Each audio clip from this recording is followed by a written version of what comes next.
I'm Chris, that's Tyler. This is our first year on Dead Air Sports that we have Rivalry Week. Now, obviously, I have not covered an Ohio State-Michigan win since I joined Menace all that time ago, but I'm hopeful that maybe this lifts the curse. Tyler, Ohio State took care of business, kind of sleptwalked to take care of business. Michigan also took care of business, and all sets are set on the game. But before we get to the game, we got to impact individual games. Obviously, it was not a good weekend nationally, in large part because the SEC took their yearly annual vacation, Friendsgiving week off, whatever. But thankfully, USC and Oregon had a good football game. Thankfully, the ACC decided they want to play some football. And thankfully, there are other conferences out there that matter, despite popular belief. Tyler, thoughts on the Rutgers versus Ohio State Senior Day game? Every year in the Ryan Day, there's been a conference clunker game where they win and it doesn't look good, it doesn't feel good, and they still win, and it's always against an inferior opponent, and usually it's much closer. It was a bad game, and they won by 33 points. Yeah, 42-9. So no one will ever look back and think, oh, they struggled this game. No one will ever look back and think that. But it was ugly, and it was weird, and it was frustrating, and it was boring all in the same time. There's a lot of things I don't understand about how that game went. Bo Jackson fumbling on the 1-yard line was annoying. Yeah, and that was the concern for him, right? Like the concern for Bo Jackson, look, great runner, great running back. We don't know about the ball security, which is in large part the case with young running backs anyway, because you go in college and people are just like shaking in their boots trying to tackle you. To at the college level, everybody is not only attacking you, but attacking the football as well. Correct. So the play calling was interesting as far as it was 4th down and our backup quarterback was throwing to our 3rd or 4th tight end. Mm-hmm. Strange, super strange. Just a lot of strange stuff is the way to put it. That's the best way to describe it. It was just like it looked as if, honestly, it looked like they had been practicing for Michigan all week, and then realized oh, we're playing Rutgers. I tweeted that this is like they played the game like they had a substitute teacher. Yeah, and I can only imagine what the film session was like today, or is going to be today if they haven't had it yet. I don't think Ryan's going to light them up about it. Did you hear him after the game? Yeah, I think Look, let's get this out of the way too. When you play offense without your two of your top 3 players, it's not going to look good. It's going to look clunky. It's going to look different. Like, there's people saying oh, Julian Saint looks regular without Jeremiah Smith. He does look human. Yeah, he looks human. Yeah. I mean, Kyrie Irving wasn't as good without LeBron James. I don't know what you want me to say. Of course. But Julian Saint without Jeremiah is still better than Bryce Underwood. So, I don't know what you want from me. Yeah, of course it looks different. Of course it didn't look as good. What did you want? No, I agree. I agree. Obviously, that speaks to the greatness of those two. I think those are the 2 top receivers in college football. I think, honestly, Jeremiah is the best receiver in college football by a wide margin. But back to, I don't think film study will be, a war today. No. Because did you hear what Ryan Day said after the game? He said during the game, guys were on the sideline talking about Michigan. Yeah. So it's this team was not focused on Rutgers. No. And this team is thankfully good enough to where you don't have to focus on Rutgers to beat them. You can sleepwalk into, like you said, 42-9. So this team is already focused on Michigan because they know that, for our legacy on this team, winning a natty doesn't separate us from the last year's team. Nope. In fact, honestly, this team this is going to sound insane. This team has a chance to be more beloved than last year's team, even if they don't repeat. If they beat Michigan. And I think that's the value in the rivalry right now. Yeah. That's absolutely crazy. That's a wild sentence, though. Yeah, we are not one of those people that don't think the rivalry means as much anymore. It still means a ton to me. Mm-hmm. Still means, I'm still nervous. I'm still excited. I'm still, expecting them to win the game. I'm still expecting it to be a war. And it's going to mean a ton. And I'm still Like, to me, right now, Ryan Day still runs third behind Urban and Tressel.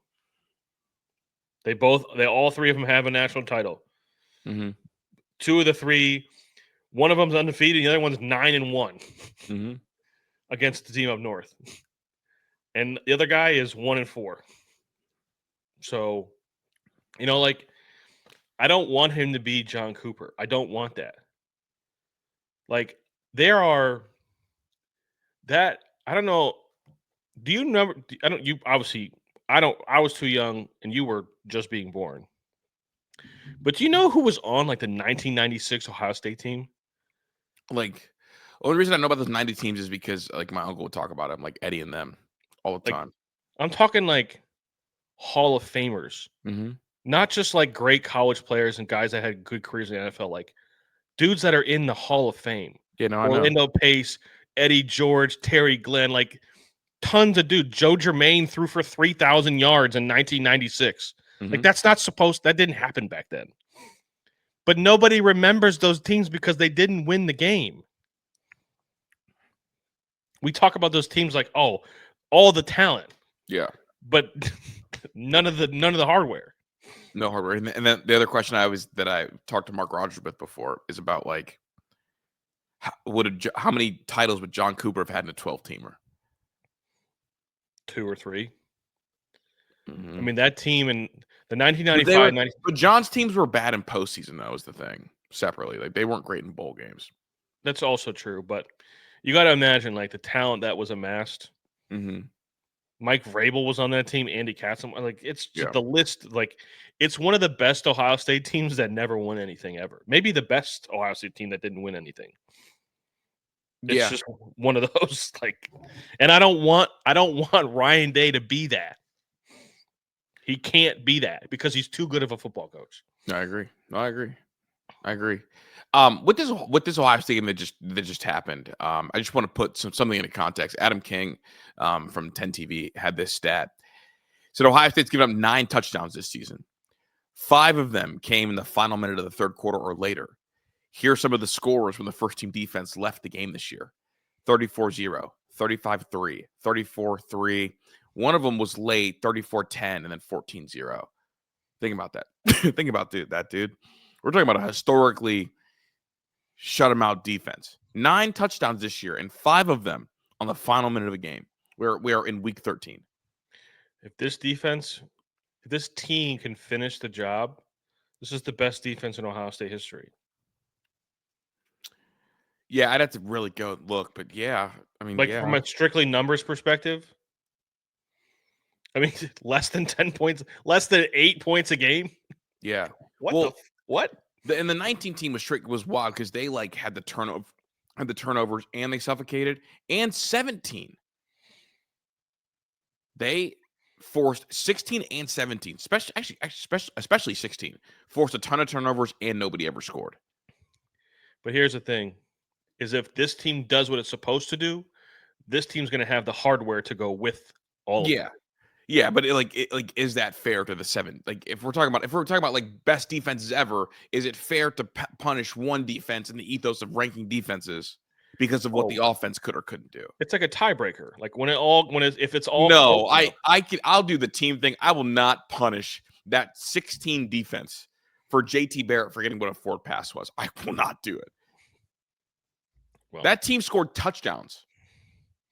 I get it. But if the name of the game is to not let your other team score any points, who's done it better? That 16 team is what I'm saying. Like are they doing it better than this defense did? In terms of points per drive, as of 2 weeks ago, I think the answer is yes. I'd have to double check now. But that's not even important. What's important is Michigan just played their best game on offense of the year. Does that concern you at all? Did you watch it all? Do you care at all? Is it everything out the window? Everything's out the window, man. I don't. Everything is out the window. None of this shit. Everybody's talking on Twitter. It's all for fun. It's all for show. It's all, for whatever. Like, it doesn't matter. This game is irrelevant. Everything that's happened before and everything that's going to happen after, it doesn't fucking matter. I learned that lesson the hard way last year. Last year was one of the most sobering experiences of my entire life. I mean, Because think about it. For the last 26 years, so when I was 7, starting in 2000, Ohio State's like 20-5. Yeah. Right? And so it's like I don't even know. Like I've never seen the crazy upsets. I never saw those. The games that the old folk used to talk about. Yeah, those never And happened. like the 2018 team was like we were underdogs, but it wasn't like we were double-digit underdogs and didn't belong. Like we were still ranked in the top 10. In 18? Yeah. Well, and that one was no surprise because we knew what that offense could do. Right. We knew it, but it wasn't the same as what Michigan did to us last year. It's not like that was still one of the. I mean, that team had an argument for the playoffs that year. Right. So it's not like we were some crazy underdog. Like that was because every game for the since the last 4 years, which 2021, 2022, they cheated. I don't give a shit. It doesn't. Those games didn't. They not real. I don't even know what are we talking about. I don't know what you're talking about. They didn't vacate them. So shit, not in my world. that shit did not happen. But you've just never really seen like the crazy upsets. And last year was like, holy shit, those things were real. Like those happened. And so as far as I'm concerned, it doesn't matter. Until Ryan Day shows the world that he can look at them like every other team he looks at, none of it matters. None of the things that we're doing matter. None of the things that they're doing matter. Show up and let's go. What did you make of Lincoln Kienholz playing a ton in this game? Because people on Twitter are suspecting, okay, we might use him next week. Might be trying to show them something to get ready for. I thought it was a fruit basket. Same way I thought it was a fruit basket for David Adolph over Mylan Graham. I thought that was like, hey, look, thank you. You didn't transfer. You waited your turn. You stuck things out. We like you as a football player, just not for us. So get some film for the next team. Cough, cough, Georgia Tech. We'll talk about it in a sec. And go. I think what it is it was a fruit basket. It's also one of those things because when Lincoln has come in the game when it's not garbage time, it's just been to run the ball. So him going out there and throwing the ball now puts that on tape that Michigan has to prepare. Like, okay, if he comes in the game, he can also throw the ball. But like he's allowed to throw the ball. But I don't expect Lincoln to play. I was going to say, I also don't think Michigan A will buy that. B, I don't think that's an advantage for Ohio State. Like, why wouldn't you just like, if you were going to surprise Michigan with throwing the football, don't throw it with Lincoln all year. Sure. And then let them throw to that game. Like you talked about, like I don't believe that Ryan Day is of that cloth to save things for Michigan. I don't think he's like that at all. I think that's an Urban thing and a Tressel thing and a thing. I think it was more of a Tressel thing than even an Urban thing. I mean, Urban even showed us stuff that's like, whoa, we didn't really see that. And I think maybe to pay homage to those guys. Probably. Yeah, Ryan doesn't – because Ryan's an NFL guy. It's like, whatever. Like, we're just going to do it, whatever we got to do. And it's – we don't even do trick plays. We do. Dog, it's not even – this whole thing, it's not about scheme. It's not about – it's just that he has to just like – he has to remove the fear of the result and just coach the game how he always coaches the game. That's what it comes down to. It's like who's a better scheming coach, Sharon Moore or Ryan Day? Ryan. Not even close, right? Matt Patricia or Wink? Matt. Yeah. And like I don't even know. I don't even really care who Michigan's offensive coordinator is. I don't even care. And let's be honest. There's a 50-50 chance, probably better than 50-50 chance that Ryan Day is calling the plays on Saturday either. Anyways. Yeah, I was gonna ask, do you want him to take the sticks back, or no? You don't want to take the sticks back? No, I want him to just keep doing what he's doing. Prepare these guys like it's more than just another game, but everything else has to stay the same. That's the problem, is that he makes it out to more than it is, and like it disrupts how things have gone all year. You prepare like this game means more, but when it comes to the actual game day, just continue to do what you've always done. Yeah, I mean, honestly, for me, I just think this last year, like when they lost last season, was just about him trying to be tough. Was all that was. Well, I think he got baited, and that's all that came down to. but until we see him not get baited, I thought that was the first time he got baited, though. I'll say, like, I thought that was the first time that's that Ryan Day fine. got But baited. like that, we all have scar tissue, and he's Yeah, got to show us. yeah, and I hope we'll have to I mean, learn. Michigan's not scoring 20 points. I don't believe that Michigan's capable of scoring 20 points against our offense. I just don't believe it. Defense. Yeah. I don't believe that Michigan's offense can score 20 points against our defense.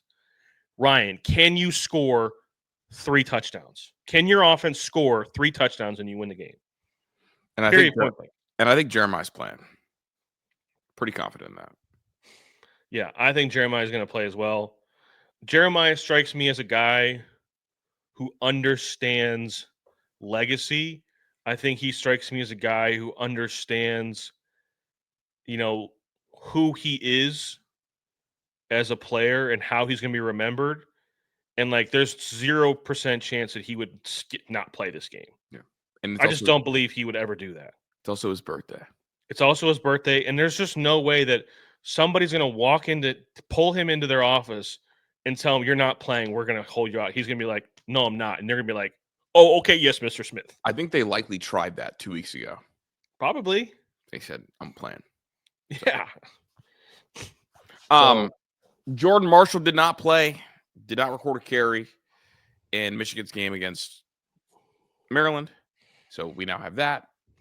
And it feels like kind of the health of stars, right? Because the two most important pieces to the Michigan offense, Jordan Marshall and Justice Haynes, aren't 100% healthy. I think Marshall will play.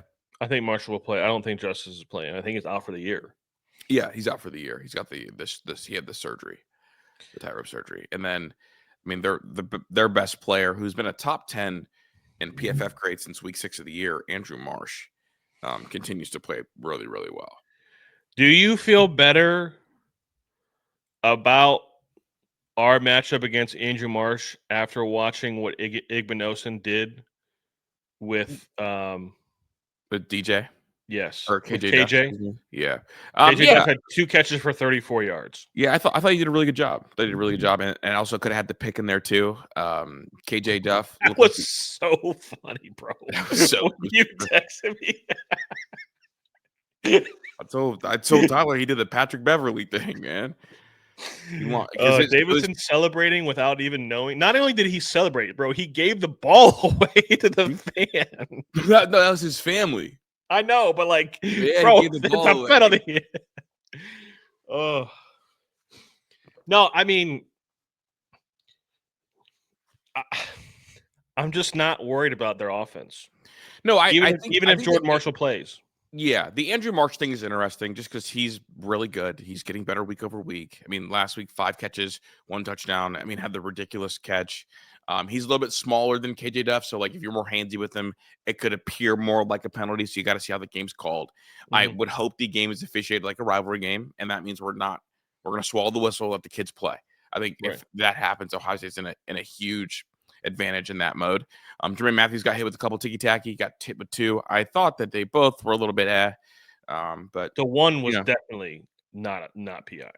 And I thought he got his head around on the other one too. It was a lot of contact, but he got his head around. But that Rutgers unit, Strong and Duff, those are 2 NFL receivers. So I know how that goes. But I think Caleb Downs, I called it last week with the RPOs that they're protecting Bryce Underwood with. Caleb Downs is going to bait him into something that he doesn't want to do. Into a pick? Yeah. That'd be good. I'd like that. So, I need that. Georgia Tech loses. Likely their playoff hopes are over. Their defense betrayed them. They danced too close to the sun. If I was going to have my playoff hopes ended by anybody, I wanted it to be Mason. And then Haynes King with a really uncharacteristic pick 6 kind of sealed the game. They lost by 14, Tyler. They're heading in to go score, and he throws a pick 6. That removes 7 off the board for you and puts 7 on the board for Pitt. They could not mount the comeback. They need to beat Georgia to have a case for the playoffs next week, and that's very unlikely when their defense is playing the way it is. But Pitt, man, they're going to be a really good team next year as long as they can retain Mason, and that will be one of the biggest storylines of the offseason, I think, is like, where does Mason end up? Who's going to win the Mason sweepstakes? Because that kid is really good. I don't think Pitt's necessarily out of this yet, because they are now, I believe, they're on track to make the ACC title game. They're not. If they beat Miami, I think they're in. No, they were saying on the broadcast yesterday that they need like 3 or 4 things to happen. Oh, I mean, it's just the way I looked at the standings. The standings showed them in second place. So it was UVA, it was Virginia, Pitt, SMU. Okay, so Pitt has to win the regular season finale, and either Virginia or SMU has to lose next week. So Virginia and SMU control their own fate. Is that what you're saying? Yeah. So okay. So Pitt has to win, and Virginia or SMU have to lose for Pitt to make the ACC title game. And Georgia Tech was eliminated. Virginia plays Tech, which is probably not going to happen. Bad Tech team. And then SMU's at Cal. But yeah. So anyways, back to the game. I think Pitt was just a bad matchup for Georgia Tech because they can score and they can throw it around. And Georgia Tech's defense is just kind of. I think everybody's a bad matchup for their. It's just like, can you stop Haynes King down the stretch? Yeah, and that's where I think the matchup thing was, right? Because like everyone can score against Georgia Tech. It's more about like, can you stop Haynes? Can you force Haynes King into mistakes? And he had 2 really bad ones. So I don't. It's going to be tough. I think it'll be a very difficult conversation for the committee, even if Georgia Tech beats Georgia, which would be crazy. It would definitely create a big conversation. I still think they would probably need some help to get in, even with the win. But it would be an interesting debate, heated debate. You know what it would do? It would put 2 teams in the same tier with a head-to-head late in the year. Yeah. Because that would be 10-2 Georgia and 10-2 Georgia Tech. Yeah. Yeah, I mean, because I gotta imagine with Georgia Tech being ranked at 16th going into this week. I think 15th, right? I think it was 16. Oh. They're gonna drop to like 20, 21. 21. Yeah, probably. So to go from even beating Georgia, for them to jump from 21 to 10 would be crazy. Yeah, it would. Well, it would just that would be the panic button, right? Like that's the panic button for the NCAA, because then all of a sudden, like, what do you do? And you would have a conversation to maybe leave out Georgia.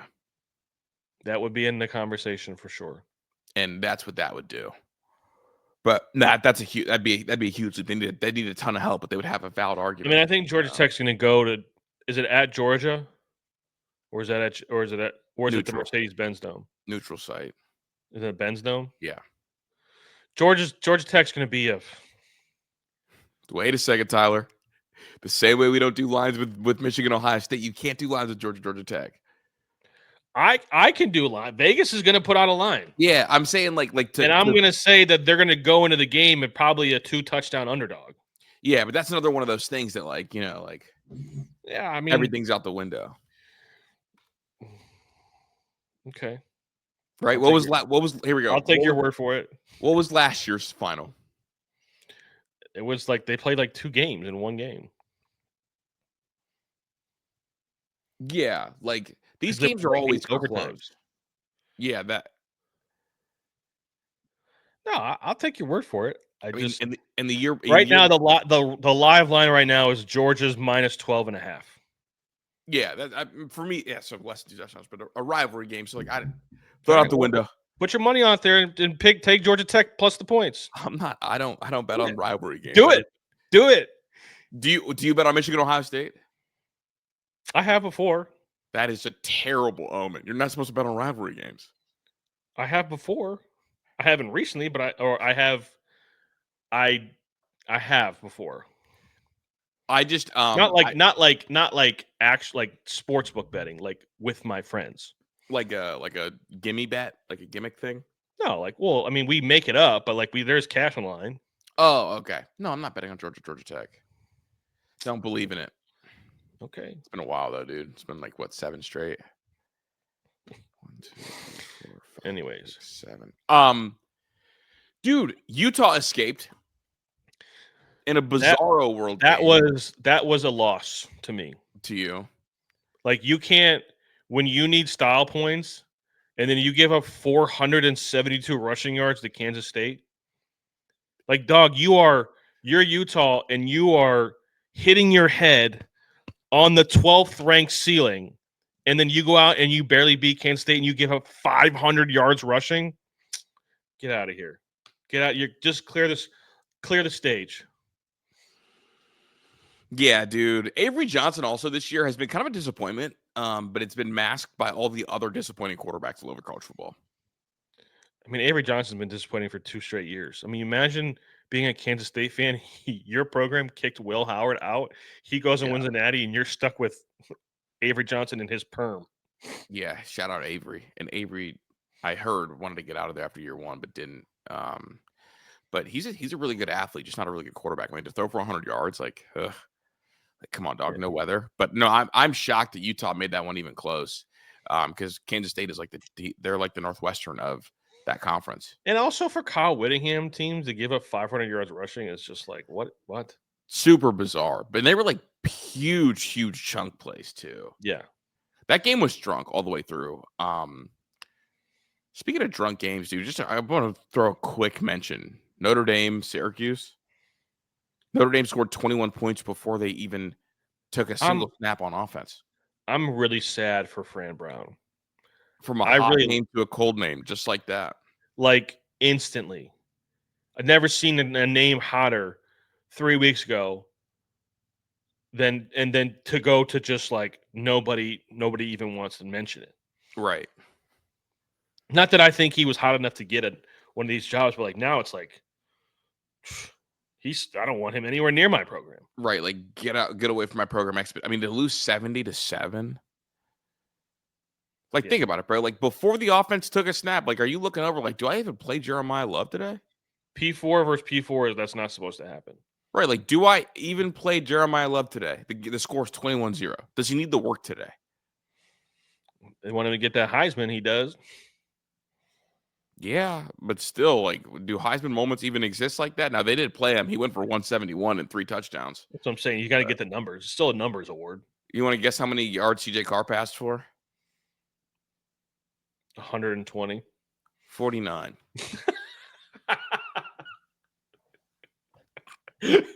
When you look back, if Notre Dame goes on, let's say Notre Dame goes on to like breach the national championship again, you go back and you look at like CJ Carr's box scores. He throws for 49 yards in a game. You're like, oh my God, they lost. Yeah. Like, that's the game they lost against Miami too. Nope, they won 70-7. CJ Carr today finished the game with 39 total yards, -10 rushing yards. How many passes did he even throw? He threw 9.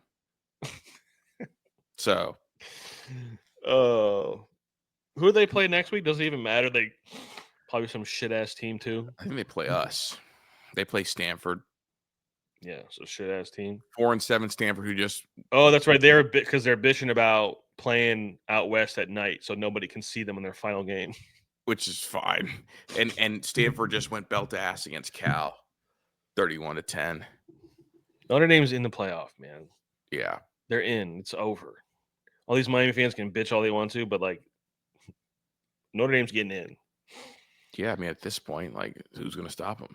Correct. Right? Who's going to stop them? Real quick, not real quick, actually. Let's do this. USC Oregon was the game of the day. It was a great watch. It was an entertaining watch. It was a watch between two good football teams, and one was just better almost everywhere than the other one. And USC kept clawing in, and Oregon didn't fold. They just lead. We'll go further. I think this is a great win for Oregon against a very, very good USC team, and I believe they've punched their ticket. They definitely punched their ticket. I think the national media will not give this the respect that it's due because USC was ranked, I think, still too low. They were entirely too low. So it's one of those deals. I think I just had a feeling, man, that like Dan Lanning was just going to coach his best game. Like this was his best game, and they were going to be ready for it. And the defense, like USC ran for less than 2 yards a carry. Jaden Maeva threw for 300 yards, but it was like it felt like empty calories. We had 2 picks. He also had 2 picks. Dante Moore threw a pick, but he looked like he was supposed to look. Like I think they both traded picks on like back-to-back possessions. And Oregon ran the ball like they were supposed to. It was just like Oregon's a really good team. Everybody keeps saying that Oregon sucks, but like they're just really good. They're one of the only teams in the country that's ranked in the top 10 in total defense and total offense. What are we talking about? Yeah. They're just a really good team. Nobody has ever been ranked in the top 10 in both total offense and total defense and not been good. Never happened. They're going to be a dangerous playoff team too. And Tanook Hines, that's the kid from USC that had the 6 catches, 141 yards. Freshman, by the way. He's going to be really, really good. This receiving unit was a tough shutdown. And kind of seeing Oregon kind of weather some punches is what they did, and they punched back even harder. Like this is what a championship level football team's supposed to do. So, in my opinion, they should pass Ole Miss. They should. I agree. They should pass Ole Miss, and realistically, they should probably also pass Texas Tech for the time being until Texas Tech wins the Big 12 championship, has that 13th data point. And that's fair. Like to me, Oregon should be at worst the 6th seed in the playoff. At worst.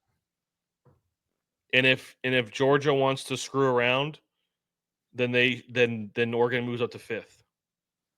But at worst, they're the 6th seed. They're just better. They're a more complete team than Ole Miss. I know Ole Miss has the quality win against Oklahoma. They have the better win than they do than Oregon does. But like, Oregon also has the best loss in the country. Oregon's probably like the second or third most complete football team in America. Yeah, they can run the ball. They've got good receivers.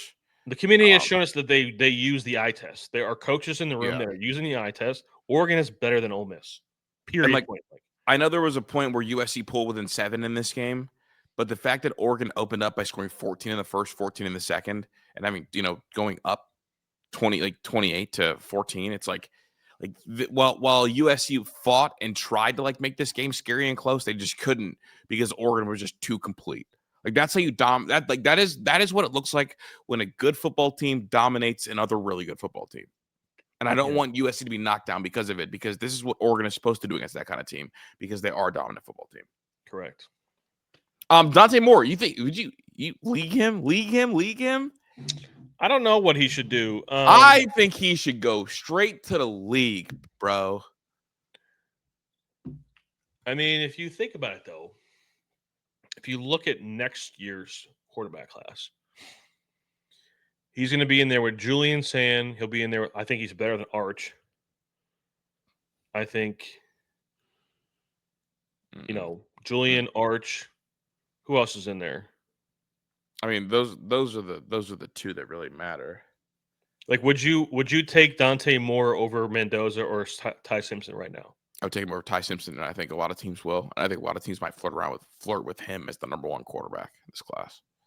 I mean, if he's the number 1 quarterback, then he should definitely go. I'm saying I think he's top 2 right now. If he thinks he's quarterback 2 and people are telling him he's quarterback 2, he should definitely. I'm asking you, I don't know. Here's where I'm at. Here's what intrigues me. He's now put on film elite high-end ball placement. He's also been productive over the course of the year. And what he'll have in this class that he doesn't have in the next class is he's a superior athlete to everybody who's his counterpart who he'll be compared to. Sure. And his upside isn't as far away as some people think. Against Iowa, he put 4 throws in a row on tape that were Sunday, in the rain. Go. Yeah, in the rain. The next week, all 27 for 30. And against USC, spraying the ball, NFL throw after NFL throw, and he's 6'3", 210, and he's going to be the most plus athlete of that group. Meanwhile, Ty Simpson is having a turnover issue right now. The pick six a week ago. He threw a pick yesterday. Yeah. And Mendoza looks like he's got physical limitations down the field. Yeah, I mean, you're convincing me. I just, like I said, I'm not ready to I haven't I need to lay it out. Like, I'm the type of person that needs to look at it, compare it, all three on a piece of paper together, see, what it looks like, and physical traits wise, what it looks like numbers wise. Well, physical traits wise, I believe, right? I believe that if you the thing that I griped with Browns fans about is Browns fans loved Lenora Sellers for a while, and I was like, Lenora Sellers is not even, he's barely scoring 20 points a game in college. Yeah. Like, I need you to score points in college for me to think that you're going to be good enough in the NFL to begin with. It's like prerequisite number one. Like, can you lead an offense to score a bunch of points in college? Yeah. Before I can even look at you. So they all do that, but like I said, I'm not quite there yet. I think they're all three have upside. I just need to figure out which one I would choose. But honestly, if he's even QB3, then he should go. I was going to say, I don't know where your philosophy is. I put the QB2 thing out there, but I believe if you're in the top 4 quarterbacks in your class, you go. Probably. I mean, he started 12 games last year or 2 years ago at UCLA, right? Mm-hmm. And he's going to have this year. I mean, he's going to have 26-ish starts. So, yeah, it's enough. Yeah, and his style of quarterback works in the league. Yeah. So I'm excited. I'm really excited for him. Wisconsin and Penn State look like new programs. Wisconsin obviously got the vote of confidence.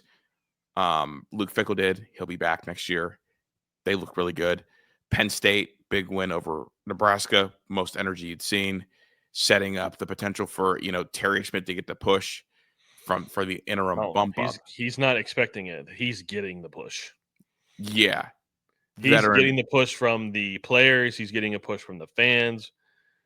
I think that would be a catastrophic mistake for Penn State. If they were to do that, I don't think they would recover from that for a long, long time. I did a Lane Kiffin video on this. I think the pool is so thin. And unlike any other year, coaches are not leaving the B tier programs to go to the A tier programs. They're staying at the Bs because the A's are going to crumble. And so it's thinned out the coaching herd significantly, which is why you've got teams willing to make Lane Kiffin the highest paid coach in America. Not because he's the best coach in America, but the pool is so thin because everybody is saying no. And then the question becomes, how far down was Terry Smith on your promotion sheet? Because if you cross off every name above it, you might have no option but to hire him. If it's down between Brian Hartline and Terry Smith, you got to hire Brian Hartline, right? You have to. I would think so. But there's some hesitancy for whatever reason. I mean, to the point where they're talking about, they've circled back on Kalen DeBoer. Kalen DeBoer is not leaving Alabama for Penn State. What are we talking about? I mean, Bob Chesney maybe. I mean, if you can't hire Cignetti, why not get the new JMU coach that has JMU balling right now? Because right now, guys from B tier programs don't want to come to the A team, and the only one. You know what? I'm ready to stamp this. I'm ready to die on this hill. Yeah. Penn State is absolutely 100% going to regret firing James Franklin 3 years from now. 100%. Welcome to the party, dude. I mean, I wasn't sure because we argued with it when it happened. I said you can't fire him. Yeah, I was wrong. I was wrong, dude. This is if what you're saying is true that they're swinging and missing on everybody they're talking to, dog. What in the hell, dog? Everybody. What is the difference between Eli Drinkowitz and James Franklin? Nothing. Southern accent. Nothing. Dude, do you want me to read you when it first happened who the favorites were for the next Penn State job? Yeah. And I'll tell you everybody that said no. Matt Rule, 3-1, got an extension. He said no. Bill O'Brien, well, they're 1-10. That's not going to work. Curt Cignetti, He said no. Lane Kiffin, he said no, but I'll go to a different school, just not you guys. Urban Meyer, he said no. Joe Brady, he said no. Brent Key, he said no. Matt Campbell, he said no. Dog, like Matt Campbell saying no, it blows my mind. Well, either he said no or they didn't get to a pass. Because you got to assume they would have. They called him already. They had to have. And if they didn't, that's not practice on them. How down bad is Penn State going to be when Virginia Tech makes the playoff before them? That was my question. I asked that to Pat and Zach last Friday. Who makes the playoffs first, Virginia Tech or Penn State? I think it's Virginia Tech. They play in the lesser conference. Mm-hmm.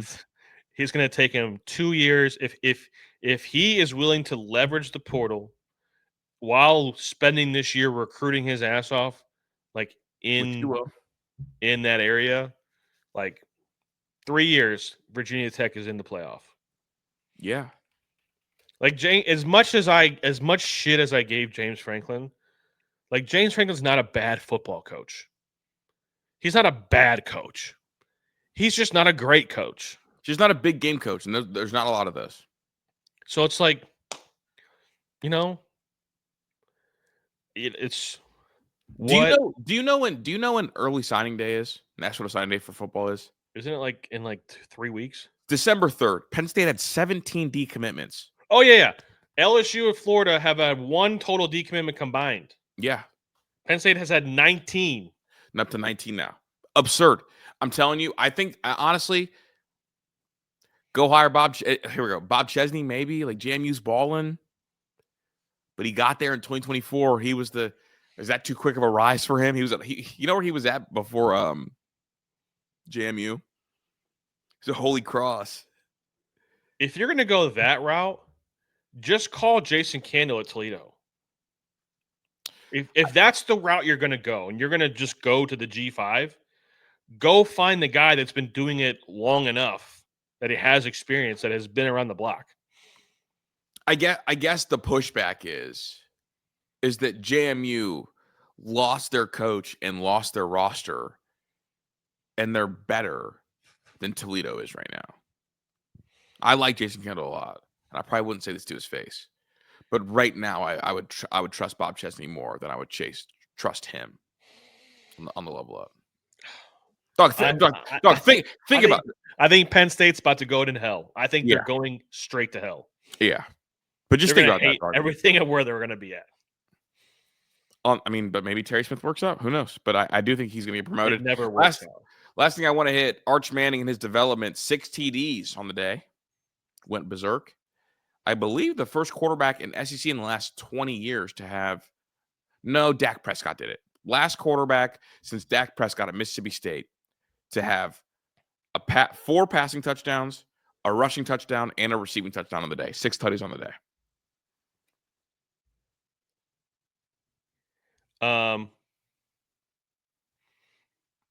11, 12. He's about 12 weeks too late. You were counting the weeks. It's week 13, dog. That was an easy math thing. I know. But I wanted to do it for effect there. Yeah, no, that was good. No, but I like Arch. I think it's important that Arch is getting better, and that's why I think that even more to the conversation, Dante Moore go this year. Here's the thing, though. The reason why I wanted to bring that up is because there are people, specifically Texas people, that are like, "Well, Arch has better numbers than Julian Sand." Yeah, he might now, but you don't get to just run into the Heisman after you've been ass for 2 months. Yeah, better numbers, these nuts. Enjoy the couch. I'm Chris. That's Tyler. Peace.